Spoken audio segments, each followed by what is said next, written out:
Hello and welcome to the GSMC Sports Podcast, brought to you by the GSMC Sports Network. I'm your host, TJ Mabardi. Today is Thursday, March 7th. We have a couple of injury updates that we will be touching on in the show today. That is, as far as the NBA, Karl-Anthony Towns of the Minnesota Timberwolves has been reported to have a meniscus injury, potentially have torn it, and as a result, he is out indefinitely, which could definitely impact the overall landscape of the playoffs in the Western Conference. LeBron James, additionally, left last night's game against the Sacramento Kings with an ankle injury, the same injury that was bothering him coming out of All-Star Weekend. So we will touch on both of those topics before switching to some NFL, where the Buffalo Bills yesterday made a handful of transactions, including cutting 6 of their players, many of them being big-time guys for them. So we will touch on that and then finally wrap up the show by talking about just some various moves that have been taking place, some very interesting releases across the league from the Bills and elsewhere as well. But before we get into the content of the show, just a reminder to like and follow wherever you may be keeping up with us, and for any of our live viewers to use the comment section, make this show as interactive as possible, and to make sure that your comments get the priority they deserve, to use the link gsmcpodcast.net. Any tips or donations would be greatly appreciated. But getting into our first segment of the day here, and Karl-Anthony Towns, where he was diagnosed this morning with a meniscus injury. Now, there's been a little bit of conflicting reports here as to whether or not it has been confirmed that his meniscus is torn, but it seems to be leaning in that direction. He is listed out indefinitely, so this is a brutal blow for a Minnesota team that is currently sitting at the top of the Western Conference standings. They have the second best record in the NBA, so this is a really tough blow for them and for Minnesota fans in general that were having, one of the best seasons of the past couple decades. The Timberwolves have not been necessarily an elite franchise as a whole, and now once everything seems like it is sort of shaping together, they get hit with this, and it is really unfortunate. And I guess it comes down to how long Karl-Anthony Towns is going to be out, but I do think that in the short term, this isn't necessarily the blow that it could be to other teams when you talk about losing their second best player on the roster. Obviously, Karl-Anthony Towns is an incredible scorer. I know that sometimes the maturity and the consistency with him can be a little bit questioned, but there is no doubt he has improved on the defensive end, which has been a big step for the Timberwolves, and just the pure scoring that you get out of him is, of course, very impactful. But I actually do think that for the Timberwolves here, they went out and they gave backup center Naz Reid a contract extension this past offseason because of the fact that he is a very good player. I think that he shares a lot of characteristics for Cat that could be utilized to help keep this Minnesota team afloat. Now, you lose a little bit of a depth, and that's why, as we start to talk about the playoffs, obviously a deep run would be very detrimental to not have Towns, but I think that Naz Reid is potentially a better defender.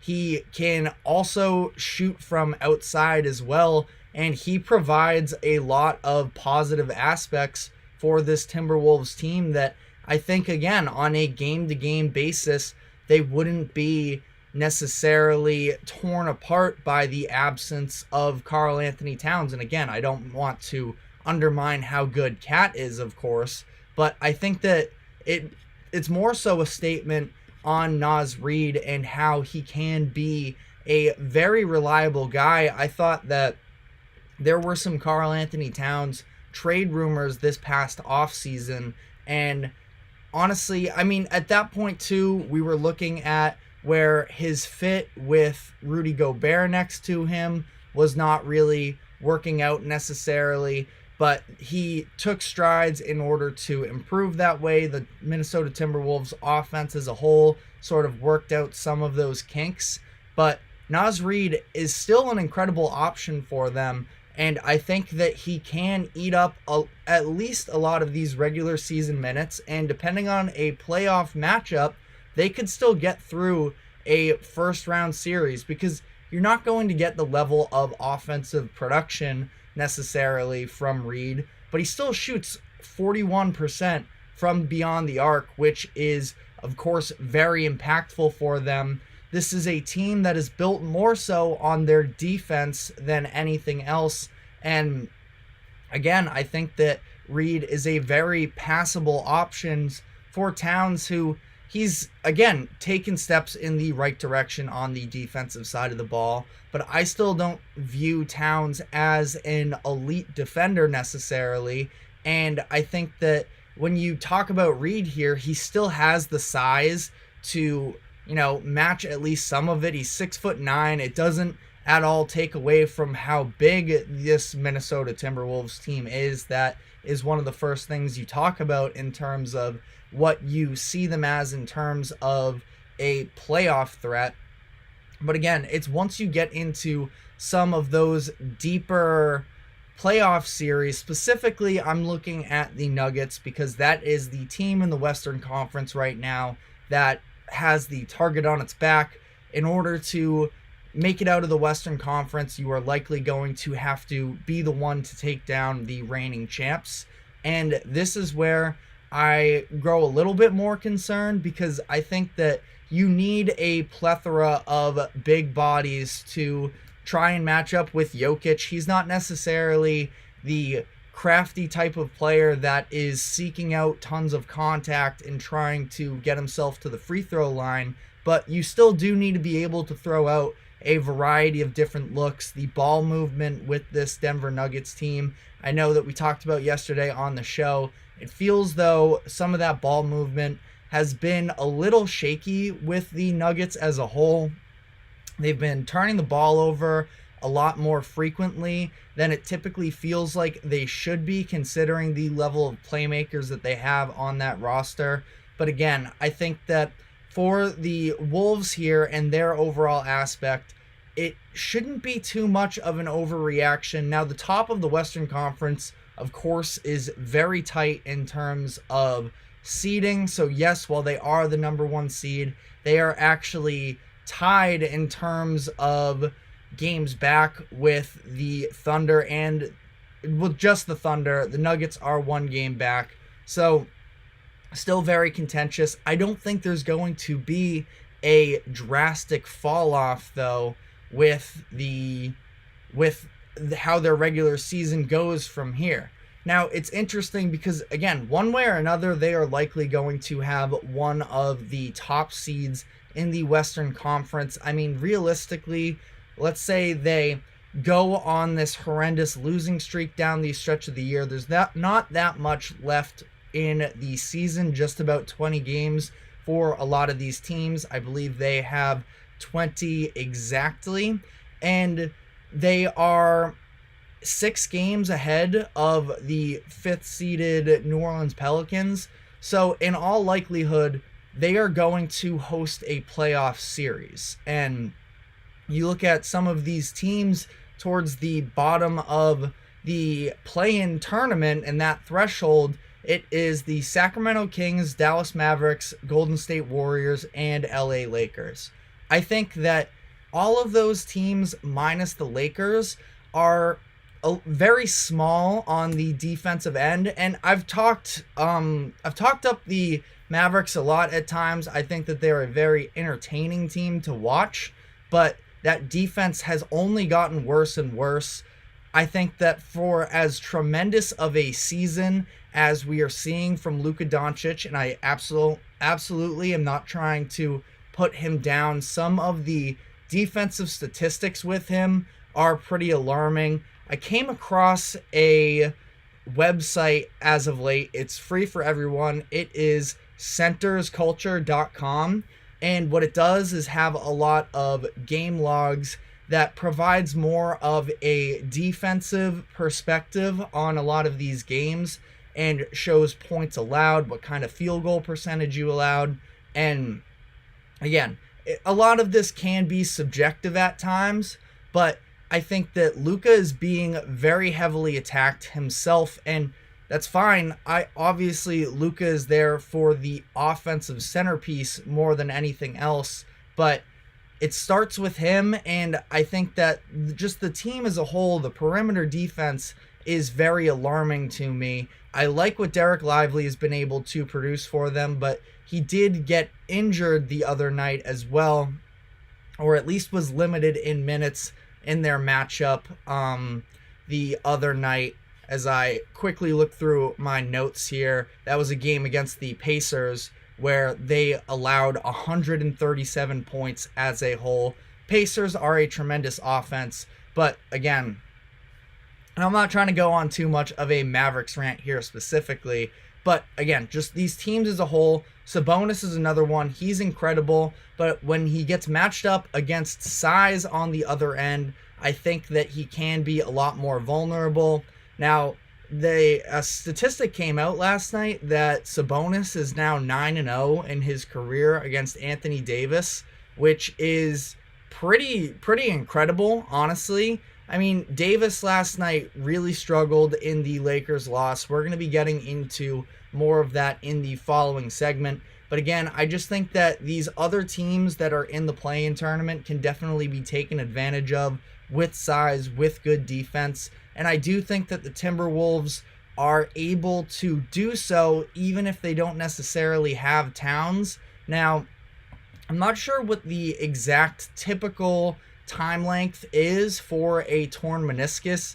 It obviously doesn't sound good, and I think that it's a very real chance that Towns could be out for the remainder of the season, which would be really devastating for the Timberwolves and their fans who have been looking forward to finally having a real chance in one of these series. Obviously, the past, season and 3/4, call it, the past 2 seasons have been pretty up and down with them in terms of the Gobert trade, seemingly overpaying for him when it first came out.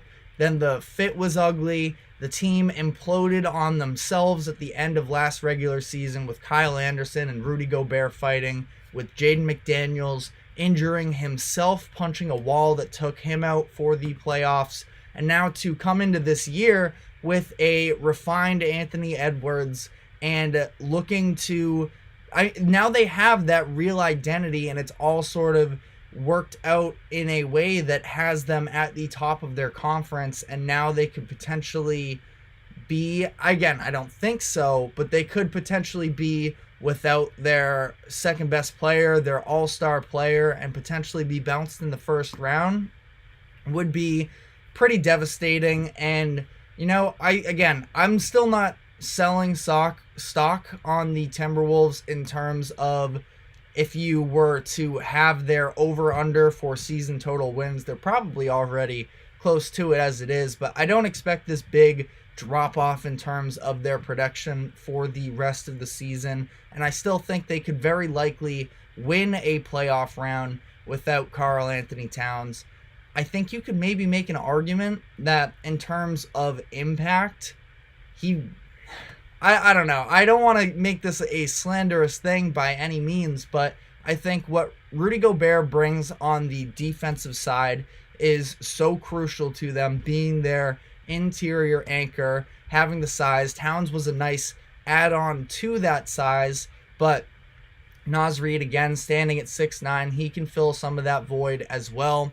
I also think that we saw how they played without Mike Conley for stretches this year, and Mike Conley, he's obviously at a more advanced age now at this point. I think that it's been almost a little bit telling about the rest of the team that they have been relying on this 36-year-old point guard as much as they have, but just in terms of initiating their offense and getting high-quality looks, it's part of the reason why some of their crunch time offense hasn't been quite as smooth as you would ideally want from them. But again, I think that, there are still a lot of very impactful players in this starting lineup for them, and I think that the way that they typically play these games means that in terms of being a defensive force and having a lot of the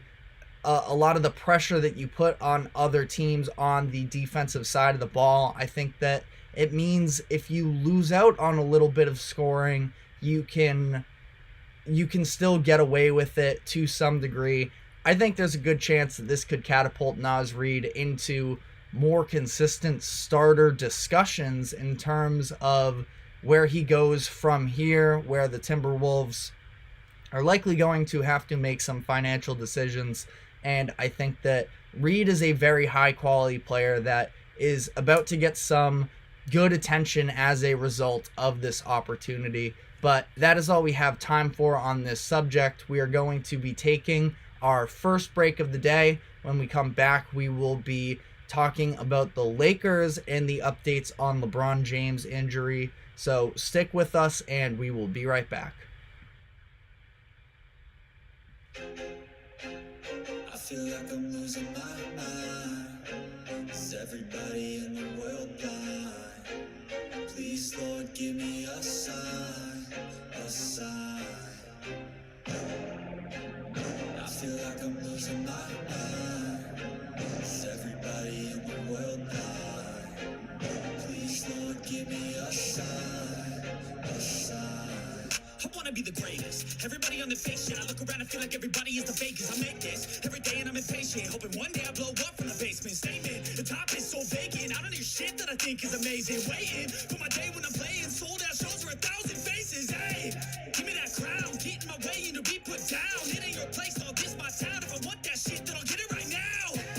I'm losing it, the noose it fits. I'm losing shit, a stupid myth. You choose to live or choose to dip. You choose to fight or lose your grip and lose a gift. Oh, I feel like I'm losing my mind. Is everybody in the world blind? Please, Lord, give me a sign, a sign. I feel like I'm losing my mind. Is everybody in the world blind? Welcome back to the GSMC Sports Podcast, brought to you by the GSMC Sports Network. We just finished up talking about the impact of Karl-Anthony Towns' injury, and now we are going to be sticking in the Western Conference with a different injury update, and that is with LeBron James and the Lakers. He left early in that matchup with an ankle injury. Now, he missed the first game coming out of the All-Star break with an injury to that same ankle as well. So this becomes a little bit concerning. I've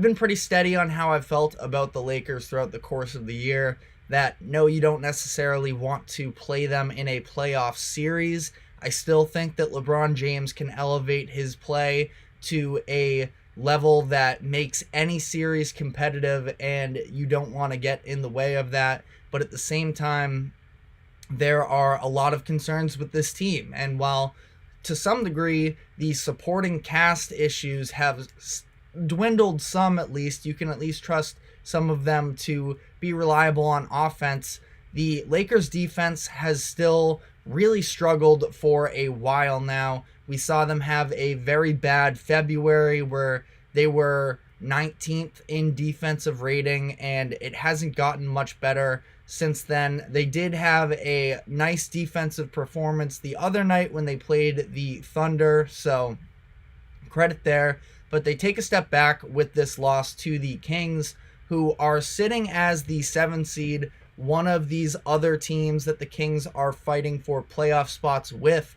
And it might be a little bit overstated at times, but this idea of trying to be a 7th or 8th seed over a 9th or 10th seed in the play-in tournament is a big deal to a fair degree, I suppose, when it comes to when you are a 9 or 10 seed, you have to win 2 games, and the second game is guaranteed to be on the road in a do or die position, as opposed to being in the 7th or 8th, having multiple chances to win and guaranteed at least one home game. So the Lakers are trying to climb up in the standings here. The Kings going into this game were just 1.5 games above them, and this sets them back in a couple different ways. Of course, with the result itself, this wasn't a very competitive game. The Kings were up by 20 in the third quarter. They were running up and down the court on the Lakers, and to make matters worse, LeBron James ends up leaving this one with this ankle injury. And it's now being speculated that LeBron might not be playing in the second nights of back-to-backs down the stretch of this season. And while making sure that he stays healthy is more important than, for the playoffs that is more important than the idea of them winning these regular season games and worsening the injury, it still is a big deal. Now, if you look at the Lakers' schedule down the stretch of the year, it looks like they only play 2 sets of back-to-backs down the rest of the year. So again, nothing to necessarily overreact about, but still a concerning sign if you are a Lakers fan and you are hoping that they can sort of come into shape as a true contender. That sort of feels like a long shot at this point. Now, I suppose it depends on what your definition of is contender. When it comes to them winning the finals, I don't see it. I don't think that this team can win 4 consecutive rounds. I think that they could be a very scary first round matchup, and we just talked about the Timberwolves potentially losing Karl-Anthony Towns for a series. I still would pick the Wolves over the Lakers in a series, but that is a big-time development. The Lakers have some of that size to match up against the Timberwolves. I just referenced the win that they had against the Thunder earlier this week. That's a series where, fully healthy, I definitely think that the Lakers could steal that one as well. And what we saw with them last year was be able to capitalize on being a 7th-seeded team, going up against the 2-seeded Grizzlies, who had lost their starting center in Steven Adams and some of that size, and the Lakers were just able to overwhelm the Grizzlies physically. That was a young team. There's a lot of parallels that could be there to the Thunder as well. So I wouldn't rule them out for, potentially being a scare for a couple teams in the playoffs, but that also requires them making it through the play-in tournament in the first place. And for me, it's kind of hard to imagine that in these do-or-die games that LeBron would not be able to show up and this Lakers team would just fold. But you have the Warriors playing some of their best basketball. They just put on a rout of the Milwaukee Bucks last night after being embarrassed by the Celtics before they came back out and made a statement win. And for as bad as that loss to the Celtics did look at the time, you look at the Warriors here, they are 7-3 in their last 10 games, and they have been a significantly better team since Draymond Green returned from his suspension. And I just feel like with this Lakers team as a whole, they take a step forward, but then they take 2 steps back at the same time. And ultimately, for me, again, I think that LeBron James is able to will his team to a win, but if he's in a 9-10 situation too, having multiple of these opportunities, playing some of these other offenses that have perimeter scoring, that has been also a little bit harmful for the Lakers as well. They don't have a point of attack defender on the defensive side of the ball. You have to think, who is going to guard Steph Curry. And the Lakers beat the Warriors earlier this year as well in one of the best games of the season. So I'm not calling it impossible. I'm definitely not counting them out, but the odds are really stacked against them right now. And ultimately, I just don't think that this season is really going anywhere. And that was a little bit of the design to some degree when it came to the trade deadline. They didn't go out and make a move, and I don't know what moves were necessarily out there that could have put them in real contention. Considering the lack of assets that they had, I would have loved to see them go out and get maybe a Dorian Finney-Smith along those lines, but when you hear the reports that the Nets turned down a Mavericks offer of multiple first-round picks for DFS, that becomes unlikely as well.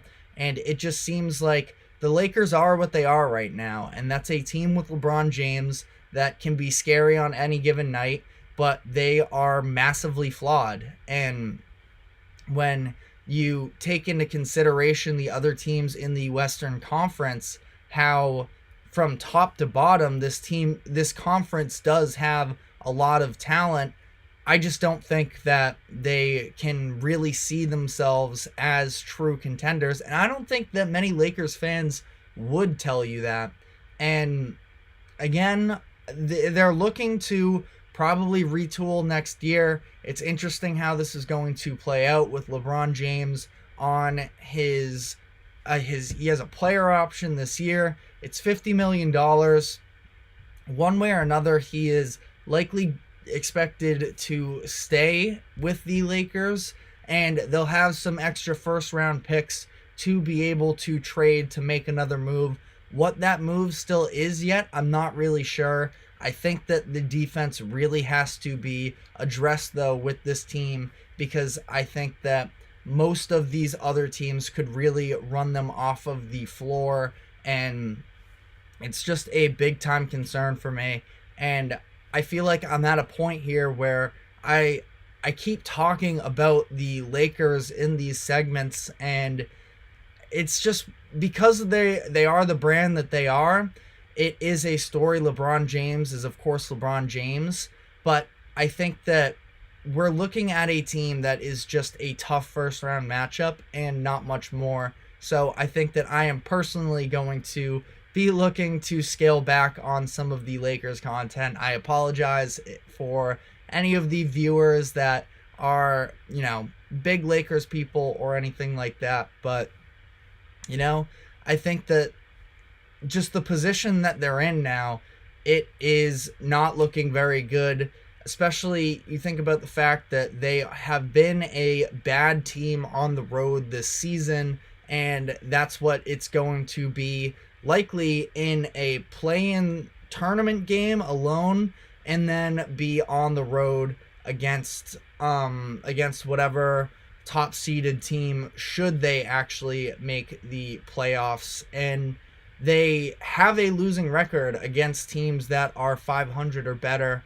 So they have these sparks, but ultimately I just feel like the consistency with them isn't there enough, and we are going to have to reevaluate the Lakers come this upcoming offseason. But that is all we have time for on this subject. We are going to be taking our second break, and when we come back, we will be moving on to the NFL and talking about the Buffalo Bills decisions, their roster moves from yesterday. So stick with us, and we will be right back.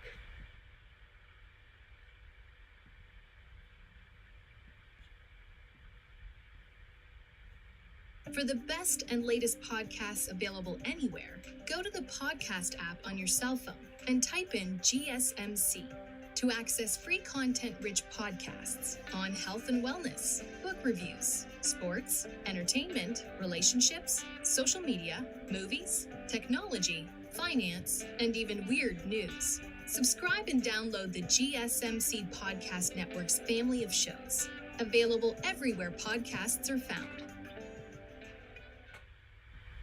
Welcome back to the GSMC Sports Podcast. Just finished up talking NBA for the day. we will now be moving on to the NFL and with the Buffalo Bills. Just a reminder for any of our live viewers to feel free to use the comment section, give in your opinions, and make this show as interactive as possible.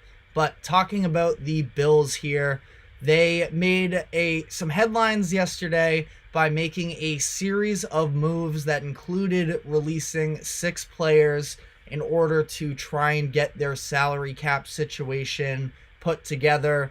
They were about $40 million over the cap headed into yesterday.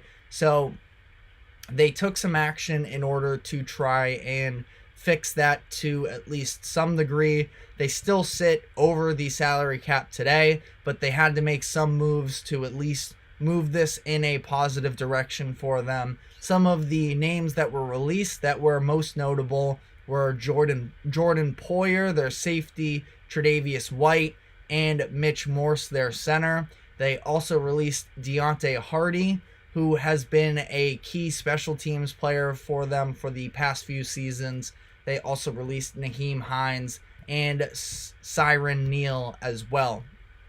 They restructured their contract with Von Miller as well to try and get this thing right. But like I mentioned, despite all of these moves, they are still currently over the salary cap. This moves them closer once Tre'Davious White's contract clears, which will be in the summer. It will approximately free up $37 million, but they are not going to be done with moves. There has been some speculation about a Stephon Diggs trade as well, so we will get into all of that. But as far as the conclusion of some of these moves that have actually taken place, you have Jordan Poyer, who did take a step back last season. He is still probably in that upper echelon of safeties in the NFL. Now, he didn't have quite as good of a season as his past couple years, where he was an All-Pro 2 seasons ago.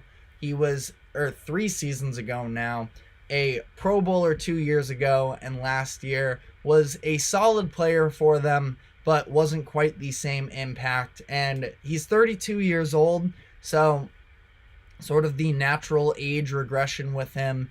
He was still very solid in the run game, but not the same level of passing defender. And he was set to take up $7 million in the cap space for them, so they decide to let him go. Tre'Davious White, another guy in their secondary that they are moving on from. White was one of the best cornerbacks in the NFL for a couple years there, but injuries have been the big-time story with him. He tore his Achilles about midway through this past season. He had torn his ACL in 2021 and just hasn't really been able to stay on the field for this Bills team that is hoping to be Super Bowl contenders. And while both of these players in the secondary have been effective for them, it just hasn't resulted in the postseason success. Notable that the other starting safety they had, Micah Hyde, is in expiring contract, so he will be a free agent this summer as well. So we could see a lot of turnover with this. And to avoid being too gimmicky here in terms of this conversation now is being asked, is the Buffalo Bills championship window closed? I will always think that as long as you have one of those top tier quarterbacks, which I believe they do have a top 3 guy in Josh Allen, to say that now the Bills cannot win a Super Bowl, I think that is an overreaction. Now, the odds are absolutely stacked against them, and if you replay how this past season went a handful of times after the slow start that they had to the year, then you can definitely make an argument that the more times you play this out, they probably don't make the playoffs, the Bills do, because They were, of course, really struggling in the first half of the regular season. They were 5-5, they were 6-6, and a lot of things had to break in the right way in order for them to make the playoffs, and ultimately they did. They cleaned up their business as well, winning their last 5 games of the regular season. But some of those other teams that were competitive for the 7th seed weren't able to do so. The Jaguars fell off big time. The Steelers, who did make the playoffs actually, but even them, they were competing with a team there who had a quarterback injury, quarterback controversy, whatever you want to call it, between once Pickett was back and it was Mason Rudolph taking over and all of that. But you just had a lot of these other teams that were in contention fall out. You had Joe Burrow go down with his second injury of the season. I just think overall as a whole, when you look at how this Bills season played out, to imagine that they ended up being the 2 seed was pretty incredible. So that being said, I still feel like if injuries aren't the same in the playoffs, losing a lot of their linebackers as well, that things still could have gone better for them. But ultimately, the conversation is with the Bills here. You are in the same conference as Patrick Mahomes and the Chiefs, and that is sort of the measuring stick here, where it is for Josh Allen and it is for the franchise as a whole, the way that we have seen the Chiefs retool around Patrick Mahomes. Now, I don't even want to give the front office too much credit in some points, because some of the receiver moves that they made were definitely not good. They were able to survive off of having this all-time talent in Patrick Mahomes at quarterback. They had Travis Kelce, who wasn't quite as effective as we've seen in the past, but once the playoffs came around, there was still that relationship between him and Mahomes. Kelce is still good enough to be an effective player, but they were able to sort of shift their identity this past season to having an elite defense. And this was a defense that I don't think I fully gave enough credit to for a lot of the year. We knew how good their secondary was. They had some good linebackers, but it didn't, just based off of the numbers, their run game against the run, that was something that I was way too fixated on, I think, for a lot of the year. And ultimately, it was their defense that really carried them all through the playoff run. And it was an incredible job, I think, for them to be able to pivot after being the high-flying offense with Patrick Mahomes, and still having Patrick Mahomes, of course, but we talked about some of the stats with Russell Wilson when we looked at the shift of offense that they had during the course of the season, and how his air yards per pass were in the bottom 4 of the NFL. Patrick Mahomes was even lower in terms of air yards per completion, and that was because of the fact that the defense wasn't really, or the receivers, that is, weren't really to be trusted in the same position, and the fact that they also knew that they could rely on a defense. And as opposed to the first few years of Mahomes' career, where he could just throw the long ball to a burner like Tyreek Hill and have him do the rest, it was a lot more methodical driving. Luckily, they had an improved run game with Isaiah Pacheco, who, again, was a late-round pick for them as well, so it's not even like they knew that this was going to be a home run swing for them. They had Clyde Edwards-Helaire, who was a first-round pick for them a handful of years ago, but they found the running back late in the draft that was able to carry the workload for them and ultimately help put them into a position where they won back-to-back Super Bowls. So it's hard to be critical of the Chiefs front office there, but then when you look at the Bills, now they're going to have to come back into this sort of altered state where they need to find a way to rebuild around Josh Allen. And I think rebuild is almost even a little bit of a stretch, where it's not like they need to tear down their entire roster and start over. It's just a matter of they're going to need to especially hit on some of these draft picks, because they've been a little bit hit or miss over the course of the past handful of years. They have drafted just 2 all-pro players in the past. I don't have the numbers in front of me. I think it's when you go back to 2017. It was whatever draft with Tre'Davious White and Matt Milano. Since then, they have not drafted an all-pro player for themselves. Now, they've done a fine job of sort of working around the edges, signing some former guys with draft pedigree, and bringing them in to be effective players for them. But in terms of actually homegrown talent, we just haven't seen it yet. Maybe Gregory Rousseau makes a jump for them. He's somebody who they drafted in the first round a couple years ago, and he's shown some flashes, but he hasn't been the elite round 1 edge rusher. And, it's hard as well. They draft in the latter half of the first round every year as well, so it's not like they're getting necessarily chances for those home run swinging players.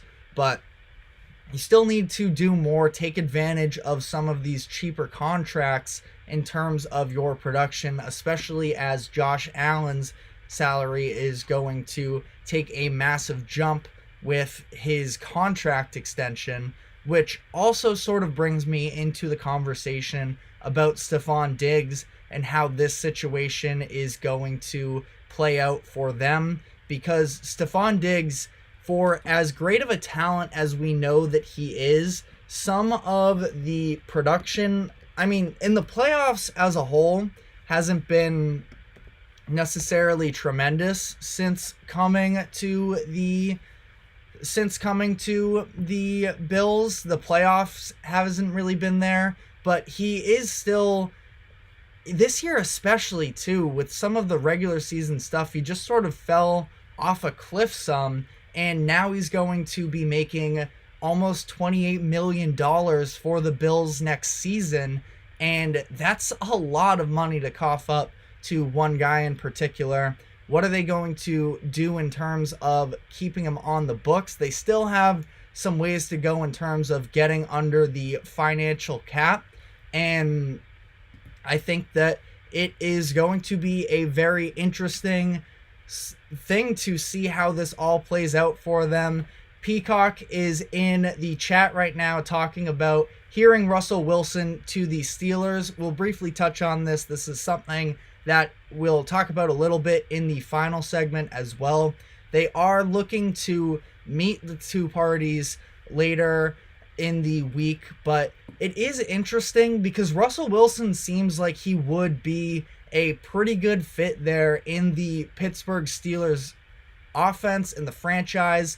But at the same time, we've had multiple reports come out about the fact that the Steelers don't want to bring in a veteran quarterback. The Athletic just put out an article yesterday talking about how they are not interested in bringing in Wilson. The 3 that were listed was Wilson, Kirk Cousins, and Baker Mayfield, where I can understand it to some degree. I'm not entirely out on Kenny Pickett as a quarterback. I think that you should have somebody else in the building to put a little bit of pressure on him. Now, to what level of a quarterback is that? Russell Wilson's interesting because I definitely think that he still could potentially find himself playing some decent football for a team that is looking to actually elevate in the playoffs. The Steelers have all of these seasons where they avoid going under 500. They make the playoffs, but haven't won a playoff game in years now. And Russell Wilson could potentially be that. But there is also the fact of the matter that having Russell Wilson as a backup quarterback, if you were to go on the strategy that I think that the Steelers should do in keeping Kenny Pickett on the roster, but trying to light a fire under him a little bit, Russell Wilson would be a little bit of a distracting backup quarterback, in my opinion. So there's a lot of different conflicting things when it comes to the Wilson conversation. I'm really not sure how this is going to play out. I think that there is a chance that he could end up not being on a team in this offseason, continuing to work out and potentially finding his way back onto a roster should there be an injury to a starting quarterback elsewhere. Because again, I do think that he could potentially still have some good football in him, but for some of these franchises that have open quarterback positions, it might be tough to justify going with Wilson, even though he may be willing to take a cheap deal. So that is definitely a, positive, I suppose, if you are a franchise considering this. But we will get more to the Steelers and this Wilson meeting. We will be touching on all of the other big releases from the NFL that took place over the course of the past 24 hours when we come back on the other side of this break. So stick with us and we'll be right back.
Welcome back to the GSMC Sports Podcast, brought to you by the GSMC Sports Network. We are headed into our final segment of the day, talking about the NFL players that are currently on the open market or are shortly to be on the open market. Just a reminder for our live viewers, if you want to join in the conversation, give your input on some of these moves, I will be happy to talk to you guys about some of these upcoming moves. We will start just a little bit. We talked about it at the end of last segment, but as Peacock mentioned, the Russell Wilson Steelers news, the two teams are expected to meet. Now, I'm not sure what the timetable quite is yet. It sounds like, at least from this most recent report, that the teams that Wilson and the Steelers have some mutual interest. The Steelers are so weird because they've been so back and forth in terms of what they're going to do at the quarterback position. And I will say, I am somebody who believes in Kenny Pickett to a certain degree. Not that he's ever going to pan out to be an elite quarterback talent, but I do still feel like he can run an offense. I think that the situation last year with Matt Canada was a little bit unfair to him, and there's still a bunch of weapons on that offense that they could potentially run with.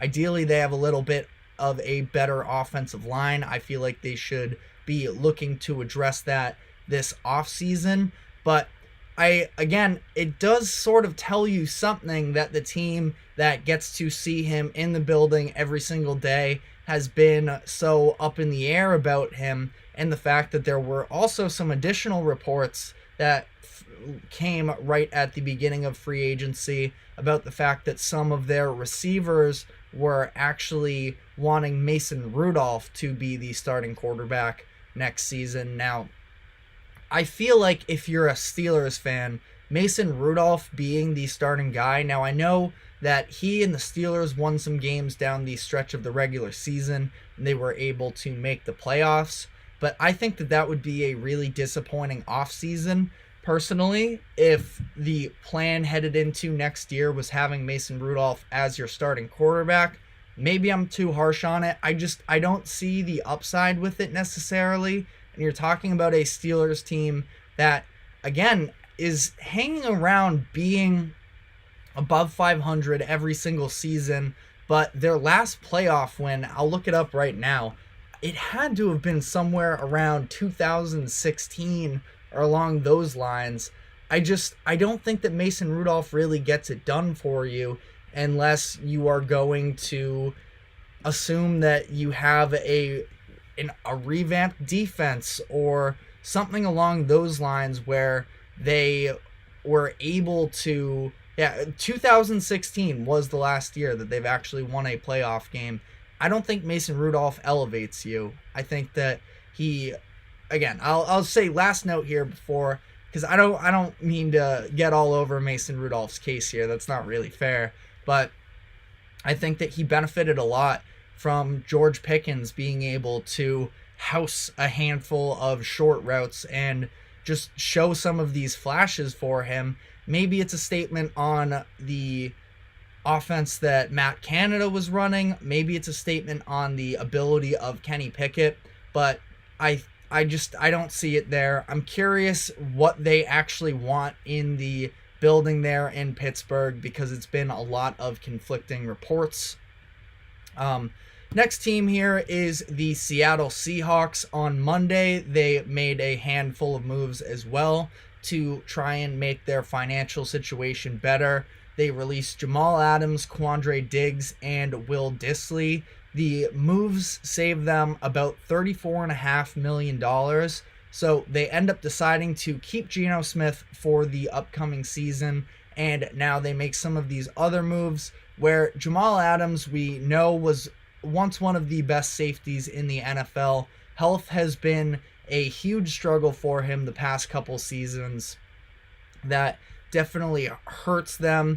I think that the Seahawks as a whole here, they are going to be in a little bit of a transition, moving on from Pete Carroll, coming in with Mike McDonald, and trying to sort of reset some as he looks to take over that defense and put them in a little bit of a younger, more of an outwards looking product here.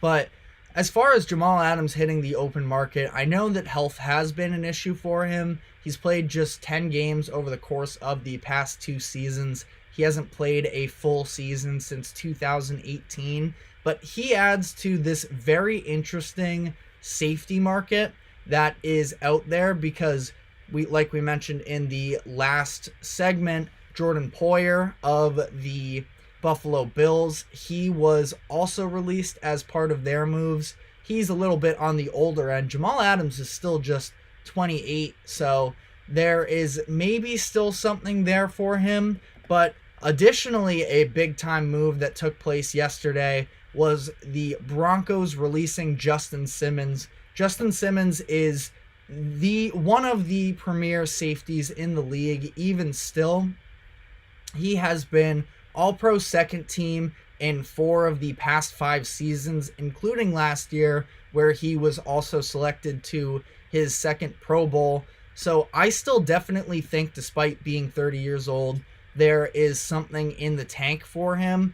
And this makes a very interesting safety market as well. Everybody likes to talk about the running backs that are available, but I think there are a handful of teams that could benefit from some help in the secondary. Now, team, big market that everybody talks about. They're supposed to be all in this year. I think that the Dallas Cowboys should potentially look into this. Now, what that means in terms of financially, I'm not sure how much these guys are going to fetch in free agency, but I think that they could definitely benefit after the way that the playoffs worked out there and the collapse of their defense. I know that they more so need some linebackers, but I think that there is real room for them to go out, sign one of these guys. a team that I'm really interested in terms of them making a move in the secondary, specifically at safety, is the Green Bay Packers, where they had some guys underperforming for them in the secondary last year, a very young team. I know that they're going to have contracts down the road here that they're going to have to serve out, starting with Jordan Love, but also with a bunch of their wide receivers as well. But I think that the Packers could absolutely benefit from taking advantage of one of these guys. I think that Justin Simmons would be awesome out there in Green Bay, but also if you wanted to go with maybe a Poyer where you're not going to pay him quite as long, you're not going to get necessarily the same production level likely as you would with a Justin Simmons, but could still bring in Poyer and have him fill a role. And the last team here that stuck out to me is the Detroit Lions, sticking in the NFC North. They are a team that is on the brink. They feel like they are right on the edge of it. That's why Ben Johnson came back to them and didn't accept the Washington Commanders job.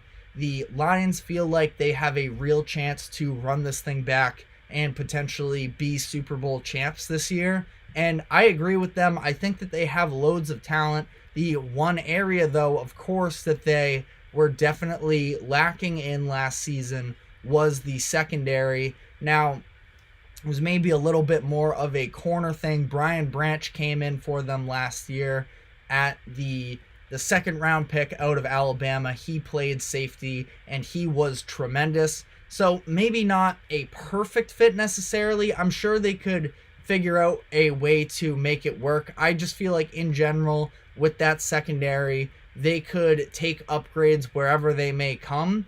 And it's just a team that sort of stuck out to me in terms of there is that much talent in the secondary that is available. Maybe you go with it. I also thought that Ifeatu Melifonwu was a nice developmental project for them over the course of the season as well. He and the safety blitzes that he brought were very impactful for them. But I also think that maybe getting more of a pass-first guy could be beneficial for them. Again, like Brian Branch a lot as well. Curious how we can see this all sort of work out for them. But some other moves that have taken place as of recent, we had Jonnu Smith being signed to the Miami Dolphins. Maybe not the blockbuster move by any means, but I'm curious about Jonnu because I am personally a Patriots fan, and his tenure in New England was atrocious. They brought him in, they gave him all this money, and then played an offensive system that didn't fit him whatsoever. The play-action heavy offenses that we saw him running in both Tennessee and then last season in Atlanta, where they had, of course, Arthur Smith, who was the offensive coordinator with him in Tennessee, then the head coach in Atlanta. That sort of system fit him a lot better, and he was a lot more effective again. Mike McDaniel is a tremendous offensive mind. I think that he will be able to unlock some of that talent that is still there with Jonnu, and I think it's another helpful player to bring in to help Tua here, as there is a very interesting offseason conversation as to whether or not we will see the Dolphins extend Tua this offseason. I've been on the record saying I don't think that they should. If anybody disagrees with me, speak up in the comment section, but I think that they should likely be looking to just play out how this season works out and then evaluate the situation from there. Last couple pieces of news here that I'll fly through a little bit quickly. Michael Thomas is expected to be cut from the New Orleans Saints. Thomas has, of course, been, as some people have called him, Slant Boy. I think he is a tremendous player still. Now, his best years definitely behind him, but I still think that he can be an effective player for a franchise out there. seeing as though I just mentioned being a Patriots fan, I wouldn't be mad whatsoever if he ended up on the Patriots. But I'm looking up right now what his current contract is at in terms of the Saints are another team that are in a miserable cap situation, and they need to look to move off of some of that money. And it looks like he would be making $12 million this upcoming year and could be on the books for a little bit longer as well. But I suppose it makes sense. The Saints have a lot of things they need to address this offseason, so trying to get out of some of that money might not be a bad decision for them. And then final note here is that it has been being reported that Saquon Barkley and the Philadelphia Eagles supposedly have mutual interest. Barkley was reported to have named the Houston Texans as his top target for where to sign. This came out last week or so, and I still think that the Texans, with all of the cap space that they have, should look to address the running back position for the upcoming season. I'm not saying roll out the Brinks truck for any one of these particular guys. I think that Josh Jacobs would be my top running back free agent of this class, but Saquon is right on par with him as well. I just feel like Jacobs is maybe a little bit safer in terms of injury history and in terms of running itself. I know that Saquon is a nice pass catcher as well, but it's funny because we've now seen the Eagles and the Cowboys both attached to Saquon Barkley. I know that's not something necessarily Giants fans want to hear, but it does seem to be a growing possibility. It all comes down to as well, I think just a plot line as a whole here with some of these running backs is the idea of how much money are they going to fetch in free agency, especially considering how many of them are available. Wouldn't be surprised if we see a lot of one-year deals out of the group. I think that Josh Jacobs could fetch a multi-year contract. Saquon Barkley possibly could as well. But for a guy like Derrick Henry, who, keep in mind, he was second in the league in rush yards last season, and that was behind a subpar offensive line in Tennessee and with a pass offense that was pretty non-existent. I know that the age is there with him as he's now in his 30s, but I still think he is a tremendous runner, and I think that if you are a contender and you land him, it will be a big deal, and we could be in for a little bit of an awakening in terms of Derrick Henry really has been one of the premier running backs in the NFL. You could debatably call him a generational running back. I know that the success in the playoffs hasn't been there. He's a running back, keep that in mind. He basically single-handedly almost put the Titans on his back for the couple of very successful seasons that the Titans had, helped make Ryan Tannehill look like a potential MVP at one point based off of, like we talked about with Arthur Smith and the Jonnu Smith deal. A lot of play action with that because Derrick Henry was also such a threat to run that teams were terrified of him.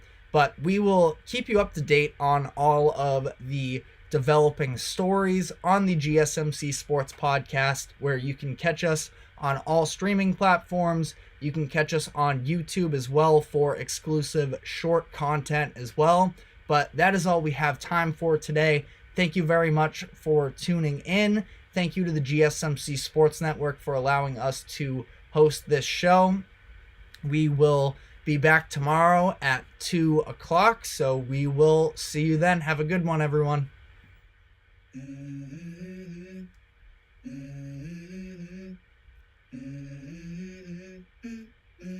Let's go. I wake up to a little bit of drool on my pillow, feel like it's gonna be a bad day. Yeah, I'm tired of shit, and the coffee ain't hit yet, damn.